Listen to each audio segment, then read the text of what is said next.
Tersangka berinisial MK, 39 tahun, ditangkap tim Opsnal PPA Satreskrim Polres Pariaman saat bekerja sebagai buruh harian di sebuah rumah warga di daerah Kuretaji, Kecamatan Pariaman Selatan, Kota Pariaman, Sumatera Barat. Penangkapan terkait kasus cabul yang dilakukan tersangka terhadap keponakannya sendiri berumur 12 tahun.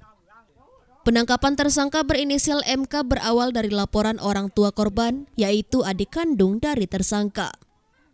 Kasus ini terungkap setelah ada kecurigaan terhadap perubahan anaknya pada Minggu pagi, dan dari pengakuan korban, dia sudah telat haid selama 2 bulan. Sementara pengakuan tersangka ke pihak kepolisian, dia telah melakukan pencabulan kepada korban sudah sebanyak 6 kali selama tahun 2022 yang lalu. Aksi bejat tersangka dilakukan di rumahnya yang berjarak sekitar 200 meter dari rumah korban. Korban dipucuk dengan diiming-imingi oleh uang.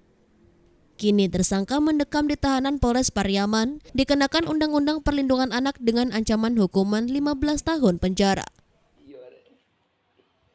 Benar, kami sudah melakukan penangkapan terhadap pelaku pencabulan terhadap keponakannya sendiri yang dilakukan oleh paman kandungnya sendiri, di mana ibu korban adalah adik kandung dari pelaku ini, di mana pelaku ini sudah mencabuli keponakannya ini berulang kali, sehingga berdasarkan keterangan dari ibu korban sempat tidak mengalami menstruasi selama 2 bulan.